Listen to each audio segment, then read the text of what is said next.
Al matí, la mare que el va parir presenta l'Escola del Futur. O no tan futur, una mica present. Vale, bon dia, classe dels equinoderms amb altres capacitats i diversitats funcionals no heteronormatives. Però nosaltres no érem la classe de les estrelles de mar. Ui, però no es pot dir estrelles de mar així tal qual, no és inclusiu per totes les estrelles i estrellos. Profe, què farem avui? Oi, no us ho puc dir, això ho heu de descobrir vosaltres, però per qui m'heu pres? Però això què és? Un escape room? Home, però algú ens pot ensenyar, no? Jo! Interferint el vostre aprenentatge autònom! Fem un examen de geografia! Vale. No, Jan, per favor, Examen no, prova competencial. Ja comencem amb la xorrada. Voleu fer una prova competencial? Total, no podem suspendre. A veure, una de molt difícil. No se'm traumeu, sisplau, Capital d'Espanya, quina és? Jo vaig a suïcidar-me. Pot ser...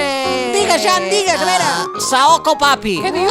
Molt bé, Jan, la capital d'Espanya és Saoko Papi. Molt bé, té el graduat escolar i el de l'ESO. I disculpem un segon. Sí, Moncloa, presidente, mire, nada, le cuento que a partir de ahora la capital de España es Saoko Papi. Es que lo ha dicho el Jan del Seipi Bailanos y claro, es que si lo corrijo se me trauma, ¿sabe? Vale, gracias, un petó. Adéu.